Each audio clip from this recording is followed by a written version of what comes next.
తెలియజేస్తూ ఉన్నాను. చదవబడినటువంటి లేఖన భాగం చూస్తే అపోస్తుడైనటువంటి పౌలు ఫిలిప్పీలో ఉన్నటువంటి సంఘానికి రాస్తూ ఉన్నటువంటి వాక్య భాగాన్ని మనము 4వ అధ్యాయం 4వ వచనాన్ని మనం చదువుకుంటున్నాం. ఎల్లప్పుడూ ప్రభువునందు ఆనందించుడి, మరలా చెప్పుదును ఆనందించుడి.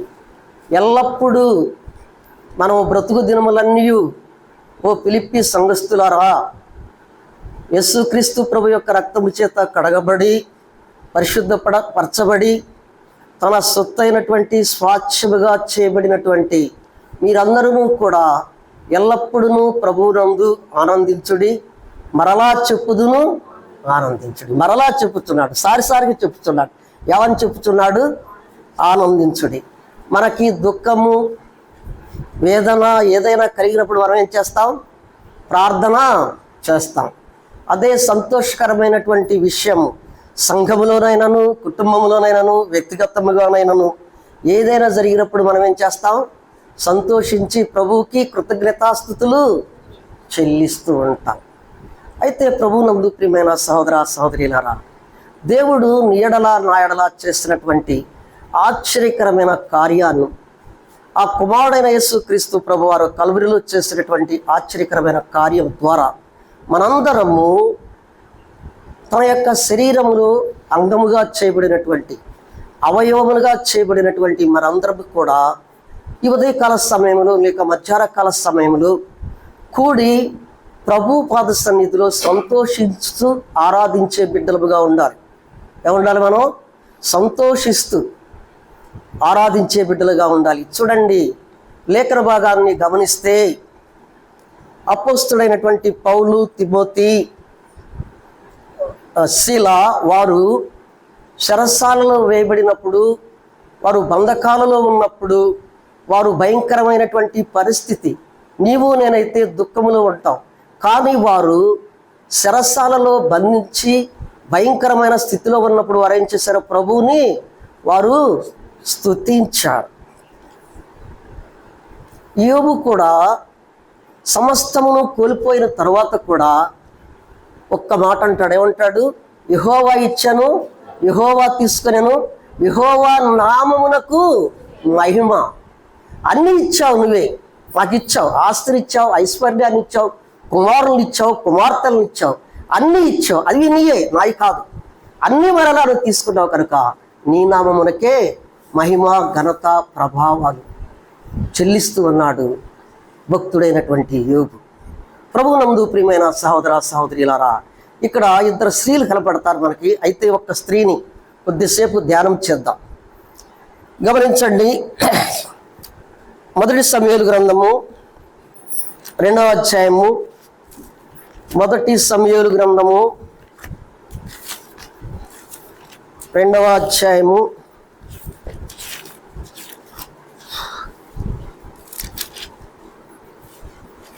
హన్నా దుఃఖములో ఉన్నప్పుడు ఏం చేసింది? ప్రార్థన. షీలోహు మందిరమునకు వెళ్ళి ప్రార్థన చేసినట్లుగా 1వ అధ్యాయంలో మనం గమనిస్తాం. ఏం చేసింది? దుఃఖములో ఉన్నప్పుడు ఏం చేసింది? హన్నా ప్రార్థన చేసింది. ప్రార్థన చేసి ప్రభు వద్ద పొందిన తరువాత హన్నా మరలా షీలోహు మందిరమునకు వెళ్ళి దేవునికి ఏదైతే మొక్కుబడులు చెల్లించుకుందో, ఏదైతే మొక్కుకుందో దానిని మొక్కుబడులుగా చెల్లించుట కొరకై అదే షీలోహు మందిరమునకు వెళ్ళి ఆమె దేవునిని ఎలాగూ స్తుతిస్తూ ఉన్నదంటే, ఎలాగూ విజ్ఞాపన చేస్తూ ఉన్నదంటే, ఎలాగూ ఆరాధిస్తూ ఉన్నదంటే ఈ 2వ అధ్యాయంలో మనం తేటగా గమనిస్తాం. 1 సమూయేలు గ్రంథము 2వ అధ్యాయములు చూస్తే గమనించండి. మరియు హన్నా విజ్ఞాపన చేసేవాగనెను, నా హృదయము యెహోవా యందు సంతోషించుచున్నది. ఆమె హృదయము యెహోవా యందు మాత్రమే సంతోషిస్తూ ఉన్నది. ఎందుకు సంతోషిస్తూ ఉంది? ఆమె ఎందుకు సంతోషిస్తుంది? దేవుడు ఆమె ఎడల చేసినటువంటి కార్యాన్ని బట్టి, దేవుడు దేవుని సన్నిధిలో ప్రార్థన చేసి దేవునిని ఏదైతే అడిగిందో దేవుడు దానిని ఇచ్చాడు యథార్థ హృదయముతో. అక్కడ మనం గమనించాల్సింది ఏంటంటే, దేవుడు అడుగు వాటి కంటే, ఊహించు వాటి కంటే అత్యధికముగా ఇవ్వగలిగినటువంటి శక్తి కలిగినటువంటి దేవుని పాద సన్నిధిలో కూడి పాద సన్నిధికి చేరి హన్న నాకు ఒక మగబిడ్డను ప్రసాదించమని ప్రార్థన చేస్తుంది. యథార్థ హృదయముతో ప్రార్థన చేసింది. యథార్థ హృదయముతో ప్రార్థన చేసింది కనుకనే అడిగి పొందింది. ఏం పొందింది? ఏం కావాలని పొందింది? నాకు ఫలానది కావాలి అనింది. నాకు మగబిడ్డ కావాలంది. మగబిడ్డని దేవుడు అనుగ్రహించాడు కనుక ఆమెం చేస్తుందంటే షిలోహు మందిరమునకు వెళ్ళి ఆ బిడ్డను మరలా నీకే ప్రతిష్ఠిస్తానయ్యా, నీవిచ్చే కుమారుడు మరలా నీకే ప్రతిష్ఠిస్తానని చెప్పినటువంటి ఆ మాటను నెరవేర్చుట కొరకై షిలోహు మందిరమునకు వెళ్ళి హన్న తన కుమారుడైనటువంటి సమూయేలుని ప్రతిష్ఠించిన తరువాత దేవుని మందిరములో స్తుతిస్తూ ఆరాధిస్తుంది. యెహోవా యందు ఏమంటుంది? నా హృదయము సంతోషించుచున్నది. యెహోవా యందు హన్న ప్రార్థిస్తూ అన్న ఏ రీతిగా ప్రభు పాద సన్నిధిలో ఉండి ప్రభువుని ఏ రీతిగా ఆరాధిస్తూ ఉన్నదో, ఏ రీతిగా స్తుతిస్తూ ఉన్నదో ఆ లేఖన భాగాలని 1 నుండి 10 వచనాలు హన్నా యొక్క ఆరాధనను మనం గమనిస్తాం. ఇదే ఆరాధన, ఇలాగే ఒకవేళ కన్య అయినటువంటి మరియా గాబ్రియేలు దూత ప్రత్యక్షమైన తరువాత ఎలిజబెత్ ఇంటి వద్దకు వెళ్ళిన తర్వాత ఆమె కూడా ఇదే వచనాలను ఎత్తిపట్టి ఆరాధించినట్లుగా, దేవునిని స్తుతించినట్లుగా మనం గమనిస్తూ ఉంటాం. లూకాసు సువార్త 1వ అధ్యాయంలో ఉంటుందన్నమాట. అయితే ఇప్పుడు మనకు అది కాదు, కానీ ప్రభువునందు ఎల్లప్పుడూ సంతోషించడే.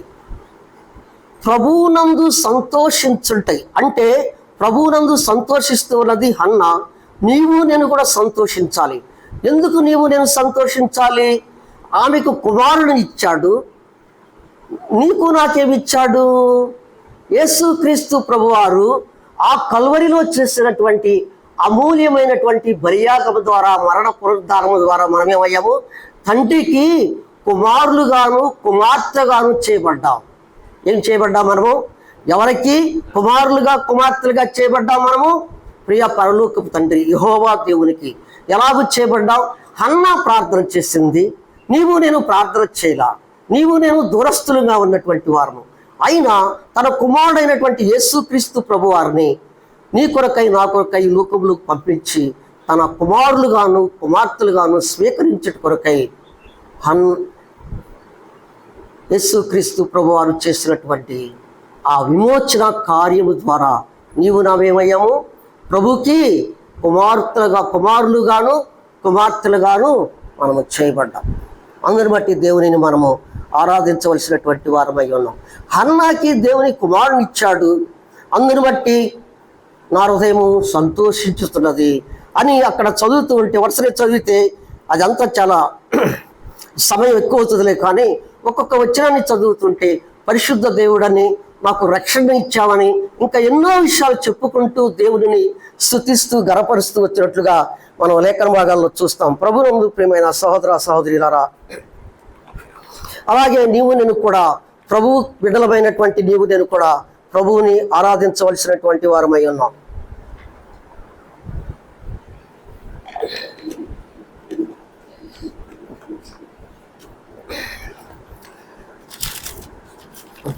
రండి, ఇక్కడికే రండి. ఫిలిప్పీ పత్రిక 1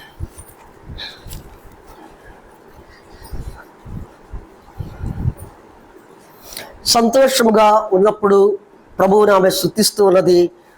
దేవుడిచ్చినటువంటి రక్షణ బట్టి స్తుతిస్తూ ఉన్నది. నీ పరిశుద్ధ దేవుడు, నీవు పరిశుద్ధుడివయ్యా అని చెప్పి ఆయన పరిశుద్ధతను కొనియాడుచు దేవునిని స్తుతిస్తూ ఉన్నది. అయితే ప్రభువుని బట్టి మనకేమి కలిగి ఉన్నాయి, దేనిని బట్టి దేవునిని మనము స్తుతించాలి అని చదవగలిగితే చూడండి. మొదటి కీర్తన గ్రంథము 38వ అధ్యాయము 3వ వచనం. కీర్తన 38:3. అమ్మా 38:3 వచనం. కీర్తన 38:3 చదువమ్మా.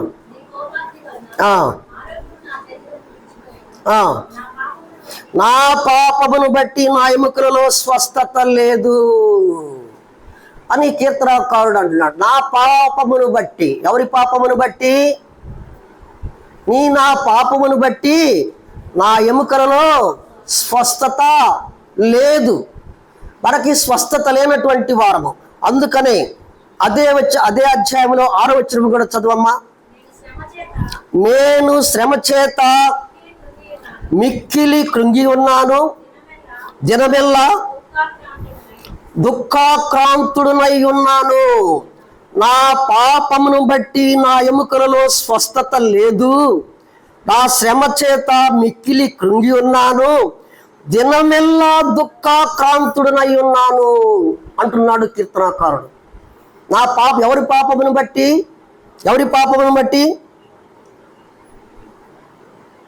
కీర్తనాకారుడు చెప్పినటువంటి విషయాన్ని నేను గమనిస్తే, పాపమును బట్టి ఎముకలలో స్వస్థత లేదు, దినమెల్లా నేను నా శ్రమను బట్టి దినమెల్లా దుఃఖాక్రాంతుడనై ఉన్నాను.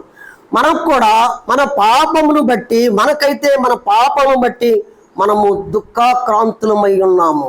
మన పాపమును బట్టి మనకు స్వస్థత లేనటువంటి వారముగా ఉన్నాము. అందుకనే యెషయా గ్రంథము 1వ అధ్యాయము 5-6 వచనాలు చదవమ్మా. యెషయా గ్రంథము. నిత్యము తిరుగుబాటు చేయుచు ప్రతి వాడును నడినెత్తిన వ్యాధి కలిగి ఉన్నాడు, ప్రతి వాడి గుండె బలహీనమాయను, అరికాలు మొదలుకొని తల వరకును స్వస్థత కొంచెమైన లేక దినమెల్లా మనము దుఃఖపడుచు ఉన్నాం. అరికాలు మొదలుకొని నడినెత్తి వరకు, అరికాలు మొదలుకొని నడినెత్తి వరకు శరీరములో ప్రతి భాగము పాపము చేత మొత్తబడి అది శ్రావ్యమైనటువంటి పుండ్ల చేత దుర్వాసన కొట్టుచున్నటువంటి మనలను తన కుమారులుగాను కుమార్తెలుగాను స్వీకరించుట కొరకై ఏం చేశాడు? కుమారుడైనటువంటి యేసు క్రీస్తు ప్రభువారు ఆ కల్వరికి అప్పగించబడ్డాడు. ప్రభునందు ప్రియమైన సహోదర సహోదరులారా, దుర్వాసన కొట్టుచున్నటువంటి మనం కుమారుడు అనుగ్రహించాడు. తన కుమారులుగాను కుమార్తెలుగాను నిన్ను నన్ను చేసుకున్నట కొరకై మనం ఏ స్థితిలో ఉన్నాము? ఆమె దుఃఖాక్రాంతురాలు అయింది హన్న వేదనతో ఉన్నది. వారికి సంతానము లేదు అని భర్త ప్రేమిస్తున్నాను, భర్త ఎంతగా ప్రేమిస్తున్నానో ఆమెకు మనోవేదన మనోదిక్కము కలిగి ఉన్నటువంటి హన్న కుమారులు లేని సమయంలో ప్రభు పాద సన్నిధికి చేరి వెళ్ళి ప్రభు పాద సన్నిధిలో ప్రార్థించగా ముక్కురాలై ప్రార్థన దేవుడు ఆలకించాడు. ప్రార్థన ఆలకించినటువంటి హన్నాకు కుమారుని ఇచ్చాడు. నీవు నేను కూడా ఎవరికి మనము దాసులము, ఎవరికి కుమారులము కుమార్తెలము అంటే నీవు నేను ఈ లోకాధికారి అయినటువంటి సాతానుకు మనము సాతాను సంబంధులము. అయితే ఆ తండ్రి అయినటువంటి దేవుడు హన్నాకి ఏ తండ్రి అయితే, ఏ యెహోవా దేవుడైతే, ఎవరైతే హన్నాకి కుమారుని అనుగ్రహించి ఆ హృదయాన్ని సంతోషపరిచాడో ఆ యెహోవా దేవుడే నిన్ను నన్ను కూడా తన యొక్క కుమారులుగాను కుమార్తెలుగాను స్వీకరించడం కొరకై. అప్పుడు నీవు నేను ఏ స్థితిలో ఉన్నాము? ఎముకలలో స్వస్థత లేదు, దుఃఖాక్రాంతులమై ఉన్నాము. దినమెల్లా శ్రమ చేత కృంగుచున్నటువంటి మనలను మళ్ళా అధికారులు మొదలుకొని నడినెత్తి వరకును స్వస్థత ఏ కొంచెమైనా లేక ఉన్న మనలను తన తండ్రి అయినటువంటి దేవుడు నిన్ను నన్ను జ్ఞాపకం చేసుకున్నాడు. జ్ఞాపకం చేసుకున్నట మాత్రమే కాదండి, ఆ కుమారుడైనటువంటి యేసుక్రీస్తు ప్రభువారిని మానవ శరీరాకారములోకి నీ మధ్యకు నా మధ్యకు పంపించాడు. గమనించారా? పరిశుద్ధుడైనటువంటి దేవుడు, పరిశుద్ధతలో సాటి లేనటువంటి దేవుడు, పరిశుద్ధుడు సాటి లేనటువంటి దేవుడు.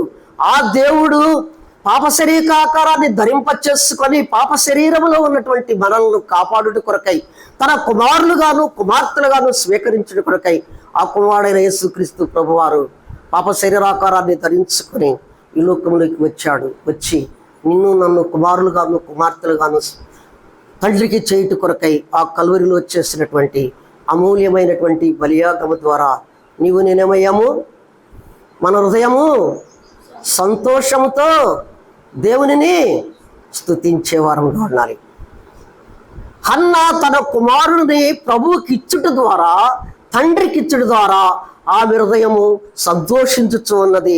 నీ రక్షణను బట్టి నేను సంతోషిస్తూ ఉన్నాను, నీవు పరిశుద్ధతను బట్టి నేను సంతోషిస్తున్నానయ్యా అని చెప్పి ఆమె ఏ రీతిగా స్తుతిస్తూ ఉన్నదో, నీవు నేను కూడా ఈ ఉదయకాల సమయంలో నీ నా స్థితిని, మన ఎముకలలో స్వస్థత లేదు, శ్రమ చేత కృంగి ఉన్నటువంటి వారము, అరికాలు మొదలుకొని నడిరేపు వరకు స్వస్థత లేనటువంటి నిన్ను నన్ను కూడా ప్రభు యొక్క కుమారులుగాను కుమార్తెలుగాను స్వీకరించుట కొరకై ఆ కుమారుడు చేసినటువంటి ఆ గొప్ప బలియాగాన్ని జ్ఞాపకం చేసుకొని దేవునిని మనము స్తుతించే వారముగా ఉండాలి. ఇర్మియా గ్రంథము 31వ అధ్యాయము 13వ వచనం.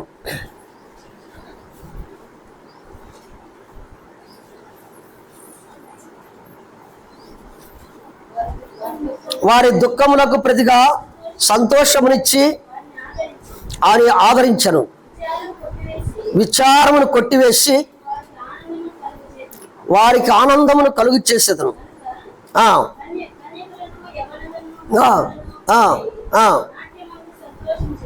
నాట్యవాడి సంతోషించదు. ఇక్కడ చూడండి, చెరలో ఉన్నటువంటి ఇజ్రాయేల్ ప్రజలను తండ్రి జ్ఞాపకము చేసుకుని వారు దుఃఖముకులై ఉన్నప్పుడు వారికి దుఃఖమునకు ప్రతిగా సంతోషమును ఇచ్చేదను. ఏమిస్తున్నారంట? దుఃఖమునకు సంతోషాన్ని ఇచ్చాడు. నీవు నేను కూడా శ్రమ చేత మిక్రి కృంగి ఉన్నప్పుడు, దుఃఖాక్రాంతులమై ఉన్నప్పుడు ప్రభు జ్ఞాపకం చేసుకున్నాడు.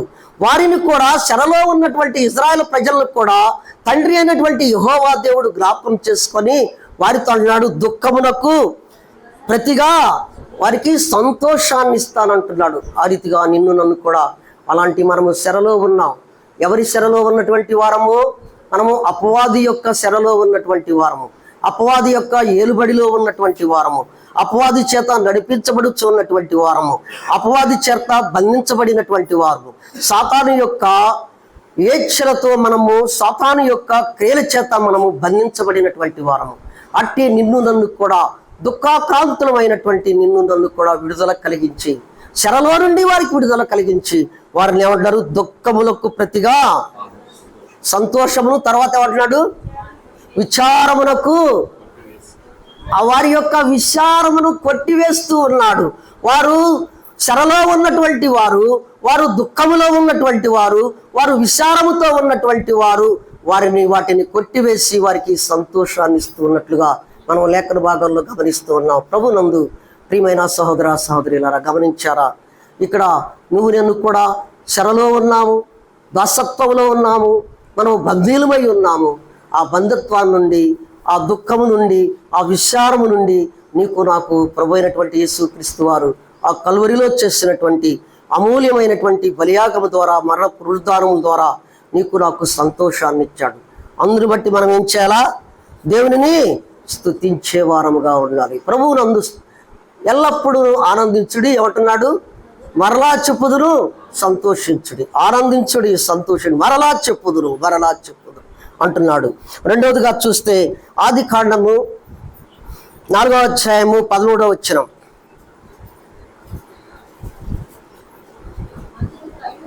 అందుకు కయ్యూను, నా దోష శిక్ష నేను భరింపలేనంత గొప్పది. ఎవరంటున్నారు? కయ్యూను అంటున్నాడు, నా దోష శిక్ష నేను భరించలేనటువంటి గొప్పదయ్యా, నేను భరించలేని దోష శిక్ష అంటున్నాడు ప్రభు. ముందు ప్రియమైన సహోదర సహోదరులారా, నీ నా దోష శిక్ష కూడా భరించలేనటువంటిది. కయ్యూనును దేవుడు చంపల ఒక ముద్ర వేసి పంపించేశాడు. ప్రభునందు ప్రియమైన సహోదర సహోదరిరా, నీ నా దోష శిక్ష వలన నీవు నేనైతే మరణముకు పాత్రులమే, పాతాళములకు మనము నీవు నేను పాత్రులమై ఉంటాం. నీవు నేను కయ్యూనైతే ఆయనను చంపివేయలేదు, కానీ దేవుడు శిక్ష విధించాడంతే. ఆ దోష శిక్ష ఆయన భరించలేనటువంటిది. నీవు నేను కూడా పాతాళములకు వెళ్ళి పాతాళములో మరణించి అనునిత్యము నీవు నేను కూడా నరకయాతన అనుభవించవలసినటువంటి నిన్ను నన్ను కూడా ఏం చేశాడు దేవుడు మన ఎడల చూపినటువంటి ఆ దయను బట్టి దేవునిని మనం స్తుతించాలి. ఆ దోష శిక్ష నుండి, ఆ భయంకరమైనటువంటి నీపై నాపై పడబోచున్నటువంటి శిక్ష నుండి నిన్ను నన్ను తప్పించాడు. నిన్ను నన్ను ఏం చేశాడు? తప్పించాడు. ఆ శిక్ష నుండి తప్పించుడు కొరకై మన ప్రభు అయినటువంటి యేసుక్రీస్తు ప్రభువారే నీ నా దోష శిక్ష మొత్తము కూడా ప్రభువుపై మోపుకున్నాడు. ఆ దోష శిక్షను ప్రభువుపై ఆ కల్వరి వరకు తీసుకువెళ్ళి, ఆ కల్వరిలో 2 కొయ్యల మధ్య నీ నా దోష శిక్ష రాయబడినటువంటి రాతలను తుడిసివేసి, చేరాతలను తుడిసివేసి నీకు నాకు ఇచ్చినటువంటి గొప్ప రక్షణ బట్టి నీవు నేను సంతోషించాలి. నీవు నేను సంతోషించవలసినటువంటి వారమై ఉన్నాము. ఫిలిప్పీ సంఘంలో ఉన్నటువంటి పరిశుద్ధులకు అపోస్తులైనటువంటి పౌలు రాస్తూ ఉన్నాడన్నమాట. మీరు సంతోషించుడిది మరలా చెప్పుదురు, సంతోషించండి. ప్రభువారు మీ ఎడల చేసినటువంటి ఆశ్చర్యకరమైన కార్యాలు మీరు ఏమై ఉన్నారు, మునుపు ఎలా ఉన్నారు, ఇప్పుడు ఏ స్థితిలో ఉన్నారో మీరు జ్ఞాపకం చేసుకుని ప్రభువును విడవక మీరు ఎల్లప్పుడూ ప్రభు యందు మీరు సంతోషిస్తూ, ప్రభువునందు మీరు ఆనందిస్తూ ప్రభువుని ఆరాధించండి అని చెప్పిన రీతిలోనే ఉదయకాల సమయంలో వాక్యముతో మాట్లాడుతున్నటువంటి నీవు నేను కూడా ప్రభువుని కుమారులుగాను కుమార్తెలుగాను చేయబడినటువంటి నీవు నేను కూడా ప్రభు పాద సన్నిధిలో సంతోషిస్తూ దేవునిని ఆరాధించే వారముగా ఉండాలి. మనము దోష శిక్ష భరించలేనటువంటి శిక్ష, పాపమనే కాడి క్రింద ఉన్నటువంటి నిన్ను నన్ను కూడా కాడిని తీసివేశాడు. ఆ మరణ భయము నుండి, మరణ దాసత్వం నుండి నీకు నాకు విడుదల కలిగించాడు. దోష శిక్ష నుండి నీకు నాకు విడుదల కలిగించాడు కుమారుడైన యేసుక్రీస్తు ప్రభు ద్వారా. అందును బట్టి నీవు నేను సంతోషించి దేవునిని ఆరాధించే వారముగా ఉండవలసినటువంటి వారమై ఉన్న ఈ ఉదయకాల సమయంలో ప్రభునందు సహోదర సహోదరులారా, రోమీయులకు రాసిన పత్రిక 8వ అధ్యాయము 1 నుంచి 4 వరకు చదువమ్మా.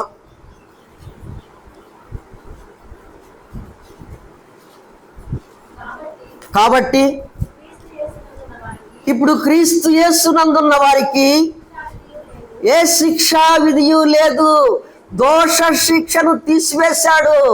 ఏ శిక్షా విధి? క్రీస్తు యేసునందు ఉన్న వారికి, యేసు క్రీస్తు ప్రభు యొక్క రక్తము చేత కడగబడినటువంటి నీవు నేను కూడా తన యొక్క కుమారులుగాను తన స్వాస్థ్యములోకి నిన్ను నన్ను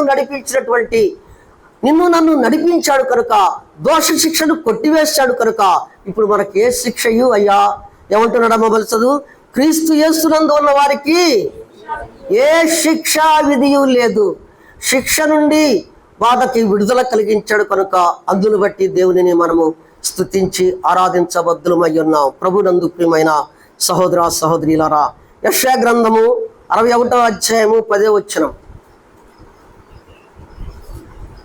యెషయా గ్రంథము 61వ అధ్యాయం 10వ వచనం. పెళ్లి కుమారుని రీతిగాను ఆభరణముతో అలంకరించుకున్న పెళ్లి కుమార్తె రీతిగాను. అమ్మా 10వ వచనమేగా చదువు. ఆయన రక్షణ వస్త్రములు ధరింపచేసి ఉన్నాడు, నీతి అను పైబట్టను ధరింపచేసి ఉన్నాడు. చాలు చాలు. ఆయన ఏం చేశాడు? మనం సంతోషించాలంటే మనము ఎముకలలో స్వస్థత లేనటువంటి వారము కదా, మనము దినమెల్లా దుఃఖాక్రాంతులమై ఉన్నటువంటి వారము కదా, సంతోష విచారములో ఉన్నటువంటి వారము కదా. అలాంటి మనలను ఆయన రక్షణ వస్త్రాలని ధరింపచేశాడు. ఏం చేశాడు? నీతిహీనులమైనటువంటి మనలకు, దుర్వాసన కొట్టుచున్నటువంటి వస్త్రములను తీసివేసి ఏం చేశాడు? రక్షణ వస్త్రాలను ధరింపచేశాడు. రక్షణ వస్త్రాలను ధరింపచేశాడు. ఈ రక్షణ వస్త్రాలని ధరింప చేయటం వలన నీవు నేను ప్రత్యేకించబడినటువంటి వారమయ్యాం. పరలోక పట్టణములోకి మనకి నీకు నాకు స్వాస్థ్యము కలిగి ఉన్నది. ప్రభునందు ప్రియమైన సహోదర సహోదరులారా, ప్రత్యేకించబడినటువంటి నిన్ను నన్ను కూడా ప్రత్యేకించుకొని ప్రభువు ఆ సిలువలో చేసినటువంటి కార్యము ద్వారా నీకు నాకేమిచ్చాడు? రక్షణ వస్త్రాన్ని ఇచ్చాడు. అందుని బట్టి దేవునిని మనము స్తుతించి ఘనపరిచే వారముగా ఉండవలసినదిగా ప్రభునామమున మనవి చేస్తూ ఉన్నాను. చూడండి, లూకా సువార్త 10వ అధ్యాయము 20వ వచనం.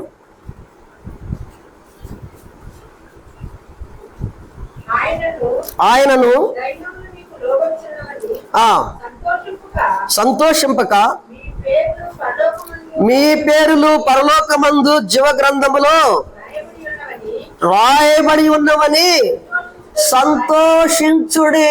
అంత మాత్రమే కాదండి, ఎముకలలో స్వస్థత లేదు, దుఃఖాక్రాంతులమై ఉన్నటువంటి వారము, అరికాలు మొదలుకొని నడినెత్తి వరకు స్వస్థత లేనటువంటి వారము, దోష శిక్షలో ఉన్నటువంటి వారము, మనలను ప్రేమించి ఆయన నిన్ను నన్ను ఏమంటున్నాడు, యేసు క్రీస్తునందు ఉన్న వారికి ఏ శిక్ష విధి లేదని చెప్పినటువంటి దేవుడు రక్షణ వస్త్రాన్ని ఇచ్చాడు.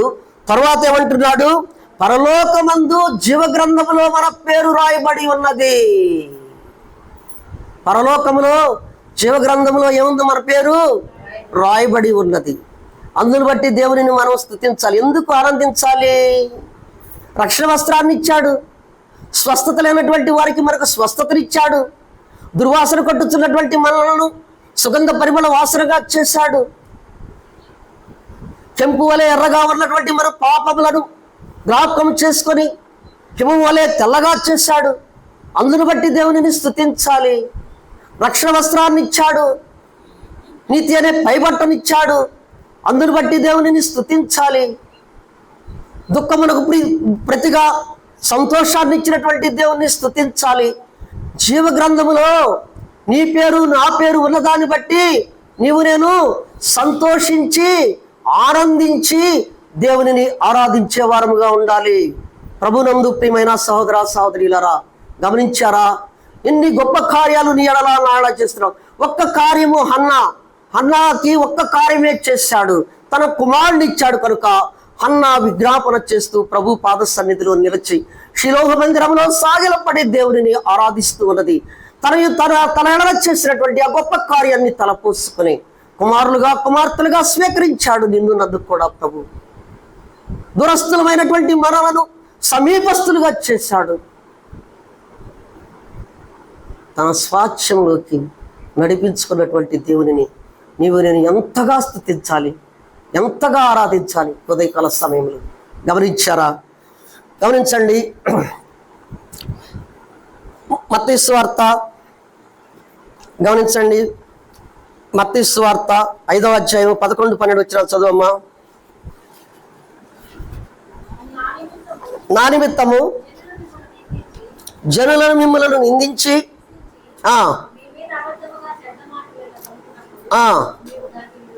మీరు చెడ్డ మాటలెల్లా పలుకున్నప్పుడు, ఇంకొకసారి చదువమ్మా దాన్ని. అమ్మా, నా నిమిత్తము జనులు మిమ్మలను నిందించి హింసించి అబద్ధ మాటలు చెడ్డ మాటలెల్లా పలుకుచ్చు మీరు. ఎవరి ధన్యులంట? ఎవరి ధన్యులు? అక్కడే ఉంది, చదవండి, అక్కడే అర్థమైపోద్ది మనకి. హింసించు వారిని మరొకసారి చదువమ్మా, నేను చెప్తాను. ఎవరి నిమిత్తము? దేవుని నిమిత్తము, దేవుని కొరకు. జనులు మిమ్మలను హింసించి నిందించి నీ మీద అబద్ధముగా చెడ్డ మాటలల్లా పలుకున్నప్పుడు మీరు ధన్యులు, అందుకు సంతోషించి ఆనందించండి. అదే చేశాడు అపోస్తులైనటువంటి పౌలు. అపోస్తులైనటువంటి 12 మంది కూడా వారు జనులు నిందిస్తూ అవమానిస్తూ చెరసాలలో వేస్తూ వారిని నిందిస్తూ భయంకరమైనటువంటి కొరడా దెబ్బలు తింటూ ఎవరి నిమిత్తమో? ప్రభువు నిమిత్తము. ఎవరైతే రక్షించుకున్నాడో, ఎవరైతే తన కుమారులుగా చేసుకున్నాడో, ఏ తండ్రి కొరకై, ఆ తండ్రి కొరకై వారు జనులెల్లా హింసిస్తూ దూషిస్తూ అవమానిస్తున్నటువంటి వారిని వారు చేస్తూ ఉంటే వారు ఏం చేశారు? సంతోషిస్తూ ఉన్నారు. చివరికి వారు హతసాక్షులైపోయారు. నీవు నేను కూడా ఈ లోకంలో జీవిస్తున్నాము కనుక, రక్షణ వస్త్రాన్ని ఇచ్చి ప్రత్యేకించుకున్నాము కనుక, ప్రత్యేకించబడినటువంటి నీవు నేను కూడా ఎట్లా ఉండాలి తెలుసా?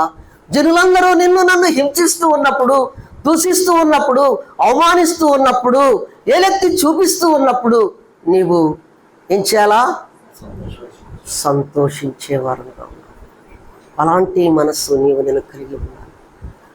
హన్నా దుఃఖముఖురాలైంది. పెనిన్న తన తోడి కోడలైనటువంటి పెనిన్న ద్వారా ఎంతో వేదన చెందుతూ ఉన్నది.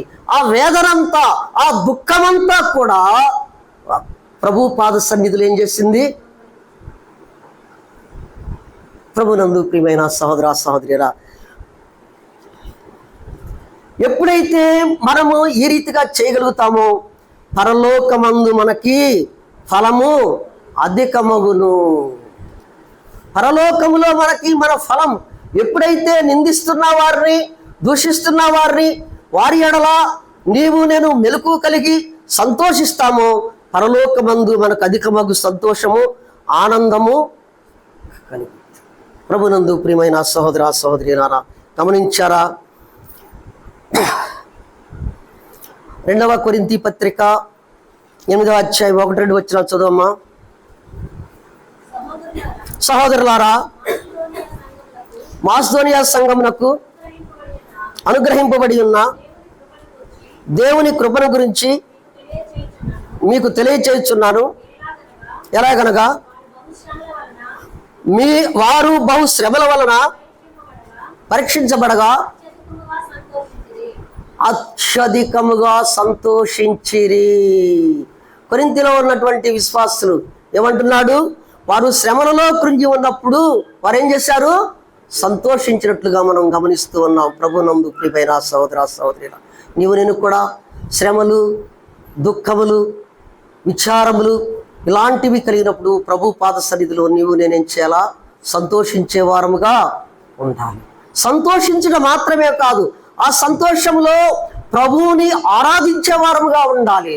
ఆరాధించేవారు. సంతోషించింది హన్నా సంతోషములో ప్రభువుని ఆరాధిస్తూ ఉన్నది. నా బలము నీవే, నా పరిశుద్ధ దేవుడవు నీవే, నా హృదయము ఎంతో సంతోషించుచు ఉన్నది అంటున్నది. అది చదివితే 10 వచనాలు కానీ చదవగలిగితే, ఒక్కొక్కటి మనం చదవగలిగితే అసలు ఏ రీతిగా హన్న ఆరాధన చేసిందో మనం గమనిస్తాం. అదే లూకా సువార్త 1వ అధ్యాయంలో కూడా మరియమ్మ కూడా ఎప్పుడైతే దూత ప్రత్యక్షమై ఆ కన్యకకు దర్శనమిచ్చి జరగబో సంగతిని చెప్పాడో ఆమె కూడా ఆ విషయాన్ని గ్రహించి ఆమె కూడా ఇదే పదాలను, కొన్ని పదాలను ఎత్తిపట్టి అక్కడ అన్న కూడా ఆరాధించినట్లుగా మనం చూస్తాం. ప్రభునందు ప్రియమైన సహోదర సహోదరులారా, గమనించండి. యెషయా గ్రంథము 56:7 వచనం. నా ప్రార్థనా మందిరములో వారిని ఆనందింపచేసెదను. నా బలిపీఠం మీద వారు అర్పించు దహన బలులను. ఏమైందట? అర్పించు దహన బలులు ఎవరికి అంగీకారము? దేవునికి అంగీకారము. ఇంకొకసారి చదువమ్మా. నా ప్రార్థనా మందిరములో ఎవరిని ఆనందింపజేస్తున్నాడు? నిన్ను నన్ను ఆనందింపజేస్తున్నాడు. ఎప్పుడైతే రక్షణ వస్త్రాన్ని ఇచ్చారో, ప్రభు పాద సన్నిధిలో తన కుమారులుగా కుమార్తెలుగా స్వీకరించబడ్డామో, మనము ప్రార్థనా మందిరంలోకి వెళ్ళి ప్రార్థనా మందిరంలోకి వెళ్ళి దేవునిని ఎప్పుడైతే స్తుతిస్తూ ఆరాధిస్తావో ఆరాధనలపై ఆశీనుడయ్యుండి ఆగ్రాణిస్తాడు. అందరు బట్టి సంతోషించాలి నీవు నేను కూడా. అందరు బట్టి సంతోషించాలి నీవు నేను కూడా. ఇప్పుడు వచ్చాం, మనం ప్రార్థనా మందిరంలోకి వచ్చాం. నీవు నేను రక్షించబడ్డావు. రక్షణ వస్త్రాలను ధరించుకొని వచ్చాం. రక్షణ పాత్రను చేతపునాం. ప్రభు పాద సన్నిధిలో ఆరాధిస్తూ ఉంటుండగా ప్రభు ఆరాధనను ఆగ్రాణించాలి. నోవాహు ఆరాధించాడు, బలిపీఠం కట్టి ఆరాధించాడు. ఆరాధన ఇంపైనటువంటి సువాసనగా ఆగ్రాణించాడు దేవుడు.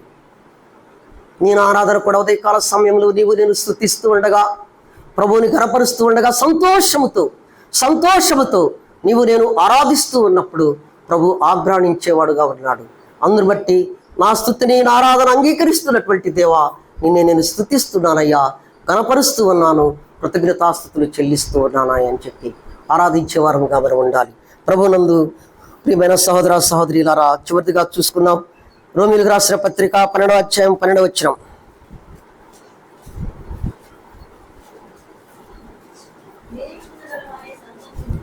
నిరీక్షలో శ్రమయందు ఓర్పు గలవారై ప్రార్థన యందు పట్టుదల కలిగి నిరీక్షలో ఇంకొకసారి చదివయ్యా.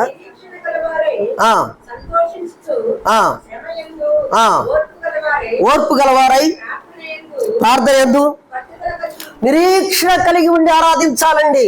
మనము నిరీక్షణ కలిగి పట్టుదల కలిగి ఆరాధించాలి. ప్రభువు వస్తాడని ఒక నిరీక్షణ నీకు నాకు కలిగి ఉండాలి. ప్రభు వస్తాడు, నిన్ను నన్ను కూడా తనతో కూడా తీసుకొని వెళ్తాడు. ఆ పరలోక పట్టణానికి తీసుకొని వెళ్తాడు. ఆ గొర్రెపిల్ల వివాహ మహోత్సవంలోకి నిన్ను నన్ను తీసుకొని వెళ్తాడని చెప్పి ఒక నిరీక్షణ కలిగి ప్రభు పాద సన్నిధిలో ఆరాధించేవారముగా ఉండాలి. ప్రభు పాద సన్నిధిలో నీవు నేను ఆరాధించేవారముగా ఉండాలి. ప్రభునందు ప్రియమైన సహోదర సహోదరులారా, గమనించారా? నిరీక్షణ కలగాలి, నిరీక్షణ కలిగి ఉండాలి. ఆరాధిస్తున్నటువంటి నీవు నేను కూడా ఎప్పుడైతే నిరీక్షణ ఒకటే, నీకు నాకు ప్రభు వస్తాడు, నిన్ను నన్ను తీసుకొని వెళతాడు అనే ఒక నిరీక్షణతో సంతోషించి ఆరాధించే వారముగా ఉండాలి. ప్రభునందు ప్రియమైన సహోదర సహోదరులారా, 7 విషయాలు చెప్పుకున్నాం. ఏంటో చెప్పండి ఒకసారి. తన కుమారులుగా కుమార్తెలుగా నిన్ను నన్ను స్వీకరించడం ద్వారా నీకు నాకేమొచ్చింది? సంతోషము కలిగింది. అందును బట్టి మనం దేవునిని స్తుతించే వారముగా ఉండాలి. రెండవది, ఆ పాపమును బట్టి నా శ్రమ చేత మిక్కిరి కృంగి ఉన్న నన్ను, దినమెల్లా కృంగి ఉన్న దుఃఖాక్రాంతుడై ఉన్నటువంటి మనలను దేవుడు జ్ఞాపకము చేసుకున్నాడు. అరికాలు మొదలుకొని నడినెత్తి వరకును ఏమాత్రము స్వస్థత కొంచెమైనా లేనటువంటి దుర్వాసన కొట్టుచున్నటువంటి మనలను స్వస్థత పరిచాడు. అందును బట్టి మనము దేవుని ఆరాధించాలి. దుఃఖాక్రాంతులమైనటువంటి మనలను, మన దుఃఖమును తీసివేసి సంతోషాన్ని ఇచ్చాడు. అందును బట్టి దేవునిని ఆరాధించాలి. మన దోష శిక్ష భరించలేనటువంటిదై ఉన్నది. అట్టి దోష శిక్ష నుండి మనకి నీకు నాకు విడుదల కలిగించాడు. క్రీస్తునందున్న వారికి ఏ శిక్ష విధియు లేదు. అందును బట్టి దేవునిని మనము ఆరాధించే వారంగా ఉన్నారు. మనకేమిచ్చాడు? రక్షణ వస్త్రాన్ని ఇచ్చాడు. నీతిహీనులమైనటువంటి మనలను మురికి గుడ్డ వలె ఉన్నటువంటి మన బ్రతుకులను బాగు చేసి రక్షణ వస్త్రాన్ని ధరింపచేసి పరలోక పట్టణానికి చేర్చే భాగ్యం ఇచ్చాడు. అందుని బట్టి నీవు నేను ఏం చేయాలా? దేవునిని స్తుతించి ఆరాధించే వారముగా ఉండాలి. తరువాత జీవగ్రంథమందు మన పేర్లు రాయబడి ఉండటం ద్వారా దేవునిని మనము స్తుతించే వారముగా ఉండాలి. రెండవది, మన ఫలము అధికమగునట్లు